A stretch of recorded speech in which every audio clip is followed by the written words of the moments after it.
자랑의 기준이라는 제목으로 함께 말씀을 나누겠습니다. 모든 일에는 밝은 면과 어두운 면이 동시에 있습니다.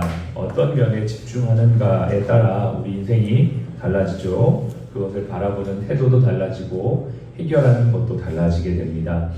저희 어머니께서 지금으로부터 딱 2달 전에 뇌출혈로 병원에 입원하시고 오늘 이제 곧 퇴원하시게 됩니다. 5년 전에 잠시 뇌경색이 와서 그때도 1달 정도 병원에 입원하셔서 약물 치료를 받으셨는데 2달 전에는 이제 뇌출혈이 오셔서 응급실에 가게 되셨습니다. 천만다행히도 수술하지 않고 피가 멈추었고 또 언어장애나 몸의 마비도 오지 않으셨습니다.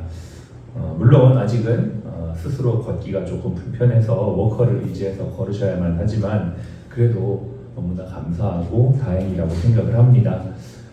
어려운 일들이 많습니다. 우리의 삶에. 어저께도 우리가 말씀을 나누면서도 그 하박국이 살았던 그 시대는 사실은 시대적으로, 정치적으로, 영적으로 굉장히 어두웠던 시대였고 남유다의 입장에서는 백척간두의 상황, 이제 곧 바벨론에 의해 멸망하게 되는 참으로 어두운 상황이었었죠. 그럼에도 불구하고 그는 여호와로 인하여, 구원의 하나님으로 인하여 기뻐하며 즐거워했다라고 고백하면서 어두운 시대를 이겨내 갔던 것들을 보게 됩니다. 저와 여러분이 오늘도 삶의 모든 순간마다 어두움과 밝음이 공존할 것입니다. 다 어둡지만은 않습니다. 그러나 우리는 밝음에 집중하며 그 밝음으로 승리하는 저와 여러분들이 되어서 어저께 하박국이 고백했던 것처럼 난 여호와로 즐거워하며 구원의 하나님으로 인하여 기뻐하겠다. 이 고백으로 기쁨의 하루, 승리의 하루가 되시기를 축복합니다. 아멘. 어떤 분의 간증과 같은 이야기를 들었습니다. 이분의 직업이 의사였는데요. 몸이 너무 아파서 한동안 일을 못할 정도가 되었대요. 그리고 휴직을 하게 되었어요. 천만다행히도 몸이 많이 회복이 되어서 이제 긴 휴식 시간을 끝내고 출근을 하게 되었습니다. 출근하는 첫날 감사하며 기쁨으로 일을 하는 아침에 함께 일했던 오랜만에 만났던 동료가 이렇게 고백합니다. 오늘도 일해야 돼. I have to work. 근데 이분은 오랜만에 출근했기 때문에 너무나 기쁘고 즐거운 거죠. 일할 수 있다는 것이 너무나 즐겁고 감사했던 것입니다. 이것을 영어로 표현하면 I get to work 되겠죠. 나 일을 하게 됐어. 나 드디어 일할 수 있는 기회가 왔어. I have to work. I get to work. 단어 하나 차이죠. 그런데 뜻은 완전히 다릅니다. I have to work. 난 오늘 또 일해야 돼. 오늘도 이거 해야 돼. 여기에는 무거움이 느껴지죠. 어둠이 느껴지죠. 그러나 I get to work. 나는 일할 수 있게 되었어. 밝음이 느껴집니다. 여러분, 오늘 저와 여러분의 마음은 정말 백지장 한 장의 차이인 것 같습니다. 우리는 무엇에 집중하느냐, 어디에 집중하느냐에 따라 우리의 삶의 태도, 문제를 바라보는 모든 것들이 달라지게 될 줄로 믿습니다. 아멘. 어떤 사람은 벌 받았다고 생각합니다. 하나님께 벌을 받았다고 생각하지만 그 벌이 고난이, 연단이 별이 되었다라고 고백합니다. 벌과 별, 짝대기 하나 차이 있죠. 그러나 그것이 우리의 인생이 그렇게 달라집니다. 난 저 사람 만나서 정말 인생이 꼬였어. 난 저 남자 만나서, 저 여자 만나서, 난 저 사람 때문에 인생이 너무나 힘들어졌어. 그런데 그 사람을 통해 사랑을 배우게 됩니다. 사랑, 받침 하나의 차이입니다. 그러나 그 사람 때문에 사랑을 비로소 알게 되죠. 사랑은 오래 참는 거구나. 정말 사랑은 온유한 거구나 라는 것을 알게 됩니다. 한자도 그렇습니다. 개, 견자, 받침이 위에 있잖아요. 점 위에 있습니다. 근데 그걸 밑으로 끌어오면 클테자가 됩니다. 정말 어려운, 정말 무화 같은 상황이라고 하잖아요. 근데 그것이 나를 더 크게 만드는, 내 그릇을 더 크게 만드는 점 하나의 차이가 이렇게 차이가 있습니다. 여러분, 우리의 생각을 오늘도 어디에 집중해요? 밝은 면에. 어렵고 힘든다고 생각하지 말고 밝은 면에 집중하면서 빛을 향해 오늘 찬양 너무 좋았습니다. 하나님의 진리 등대, 우리가 그러한 진리가 등대가 되어서 우리가 있는 곳이 밝아지기를 축복합니다. 아멘. 오늘 우리는 이 예레미야 9장의 말씀을 통해서 자랑의 기준을 한번 생각해 보기를 원합니다. 이것이 우리 삶의 기준이 돼야 되고 우리 교회의 기준이 돼야 되고 우리 병원의 기준이 돼야만 합니다. 왜냐하면 이것이 하나님의 말씀이기 때문입니다. 남유다의 히스기야라고 하는 왕이 있습니다. 그는 나이 40에 죽을 병에 걸렸습니다. 한참 일해야 될 나이, 한참 일할 수 있는 그 왕성한 나이에 죽게 되었으니 얼마나 절망이 충만했습니까? 그의 간절한 마음으로 기도했던 그 기도는 하나님의 보좌에 상달이 되었고 하나님은 그의 기도를 들으시고 그의 눈물을 보셨다라고 말씀하시면서 그에게 인생의 15년의 시간을 연장해 주셨습니다. 너무나 감사한 일이죠. 완전 할렐루야 아닙니까? 그 기쁨과 감사가 하나님께 영광이 되고 하나님을 자랑해야만 하는데 그렇지 못했습니다. 그의 병나음의 소식을 들었던 바벨론의 사신이 왔습니다. 왕의 서신과 선물을 가지고 왔습니다. 그리고 그의 회복을 축하하면서 기뻐하자 히스기야는 어깨뽕이 이만큼 올라가서 자신의 모든 보물과 모든 소유를 다 보여줍니다. 성경에 보면 그렇게 돼 있죠. 모든 걸 다 보여주면서 그것을 자랑합니다. 이사야 39장 2절에 히스기야가 사자들로 말미암아 기뻐하며 그들에게 보물 창고 곧 은금과 향료와 보배로운 기름과 모든 무기고와 그의 모든 보물 창고에 있는 것을 보였으니 히스기야가 그 궁중과 전국 안에 있는 것을 보이지 아니하는 것이 없더라. 지금 무엇을 자랑합니까? 히스기야는 자신의 재물, 능력 또 자신의 업적을 자랑하는 것입니다. 오늘 성경의 예레미야 9장의 말씀과는 배치되고 있는 것이죠. 하나님은 세 가지를 하지 말라라고 말씀하셨습니다. 첫째, 지혜를 자랑하지 말라. 둘째, 용맹을 자랑하지 말라. 셋째, 부를 자랑하지 말라. 이렇게 말씀하십니다. 이 지혜를 자랑하지 말라는 건 하나님을 아는 지혜를 말하는 게 아니죠. 여기에서 말하는 이 지혜는 세상적인 방법, 세상적인 전략을 말하는 것입니다. 이 세상적인 방법으로 크리스찬들이 세상의 방식으로 뭔가를 잘 해냈다고 그것이 마치 하나님이 나에게 역사하셨다라고 자랑하지 말라는 것입니다.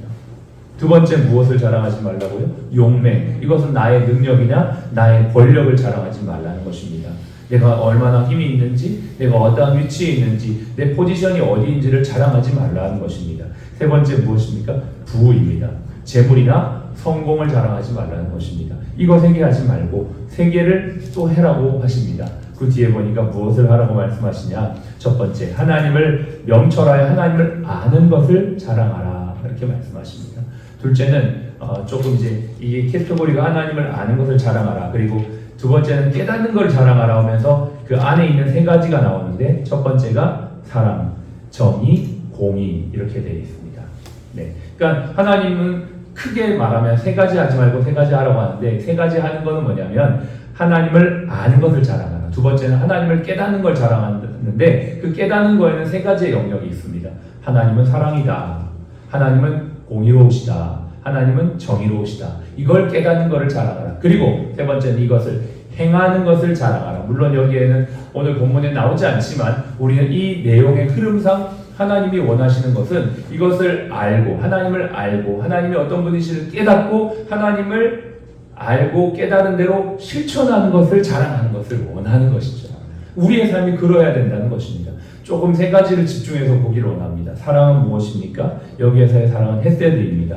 이 헤세드는 변함없는 사랑을 뜻합니다. 하나님 우리에게 변함없는 사랑을 보여주시듯이 우리도 이것을 하라는 것입니다. 하나님을 변함없이 사랑하라. 여러분 히스기야가 이렇게 15년의 생명을 연장받았을 때 그 간절했던 히스기야의 마음이 나중에는 변질되는 걸 보게 됩니다. 15년 딱 생명을 얻게 되니까 하나님께서 이렇게 자랑하는 히스기야를 향해 이사야를 보내어서 그거 자랑하는 하나님 기뻐하지 않습니다. 이렇게 이야기하자 하나님 앞에 회개해야 되는데 39장에 보면 뒤에 히스기야는 이렇게 말합니다. 내 인생, 내 평생에는 하나님의 재앙이 오지 않으니 괜찮습니다. 이렇게 말합니다. 바벨론에 포로 잡혀갑니다. 당신의 후손들이 고생합니다. 환관으로 잡혀갑니다. 이렇게 이야기를 할 때 히스기야는 하나님 앞에 회개해야 되거든요. 그런데 그렇게 하지 않고 내 때에 그 일이 일어나지 않으니까 괜찮습니다. 이렇게 고백을 하는 거예요. 마음이 무엇입니까? 한결같지가 못한 거죠. 화장실 갈 때와 나올 때가 다른 것입니다. 간절하게 기도해서 응답받았는데 그 간절함을 유지하지 못했던 히스기야의 그 모습이 이렇게 한결같지 않음으로 나타나는 것이죠. 하나님은 우리에게 한결같은 사랑, 변함없는 사랑을 요구하십니다. 저희가 처음 시작할 때 견고한 것을 끝까지 잡으면 그의 구원의 은혜에 참여한 자가 된다라고 했던 히브리서 말씀처럼 저와 여러분들이 한결같은 믿음으로 나아갈 수 있기를 바랍니다. 아멘. 두 번째는 정의입니다. 이 정의라는 것은 무엇이냐면 공정하게 판단하고 잘못된 것은 바로 잡는 것을 의미해요. 즉 바른 판결하는 것을 말하는 것이에요. 정의와 공의가 비슷한 단어 같은데 조금 다릅니다. 그러니까 정의는 기준, 바른 판결을 말하는 것이고 이 바른 판결에 대해서는 기준이 필요하다는 것입니다. 그래서 우리는 무엇의 기준을 세우는가? 이 기준이 굉장히 중요합니다. 기준이 없으면 어떤 일을 할 때마다 상황에 따라 달라지기 때문입니다. 물론 우리에게는 그 상황에 따라 기준도 어느 정도 플렉서블한 게 필요하지만 그러나 큰 틀에 있어서의 기준이 우리에게는 필요합니다. 일을 할 때도 삶을 살아갈 때도 이 기준대로 가는 것이죠. 그러나 이 기준의 모든 기준을 세우는 더 근본적인 기준은 결국 성경 말씀인 것이 되는 것입니다. 그래서 성경 안에서의 기준을 세워가는 삶, 이게 바로 정의로운 삶이고, 공의는 하나님 앞에서 바르게 살아가는 태도와 삶을 말합니다. 즉 이웃에게 바르게 행하는 것을 말하는 것이죠. 공의롭다, 정의롭다는 건 바른 기준을 가지고 있다라는 것이고, 공의롭다는 건 이 바른 기준을 가지고 바른 태도로 살아가는 것입니다. 사실은 하나님께서 우리에게 원하시는 건 이러한 모습 아니겠습니까? 우리 병원이 기준이 있고 그 기준대로 바르게 행하는 것, 이걸 통해서 하나님을 자랑하고 하나님을 높여드리고 하나님의 이름이 드러나게 하는 것, 그것을 하나님이 기뻐하신다라는 것입니다. 우리의 삶의 자랑의 기준이 바로 이렇게 되어지기를 간절히 바랍니다. 우리 사랑 플러스 병원이 이러한 기준으로 잘 세워져서 하나님의 공의와 정의를 가지고 이 세상 가운데 빛들로 나타내어서 하나님이 기뻐하시는 병원이 되어지기를 간절히 소원합니다. 우리의 삶도 오늘 이 하루도 그렇게 되기를 간절히 바라면서 저와 여러분들이 있는 이 자리에서 다른 세상의 것들을 자랑하거나 높이는 것이 아니라 하나님이 우리에게 주신 것, 하나님의 뜻대로 행하는 삶, 이것으로 인하여 하나님을 나타내며 하나님의 기쁨이 되는 저와 여러분의 삶이 되어서 우리의 믿음이 날마다 우상향하는, 하나님 안에서 날마다 우상향하는 위로 점점점 변화되어져가는 아름다운 공동체, 주의 복된 이 하루가 되시기를 주님 축복합니다.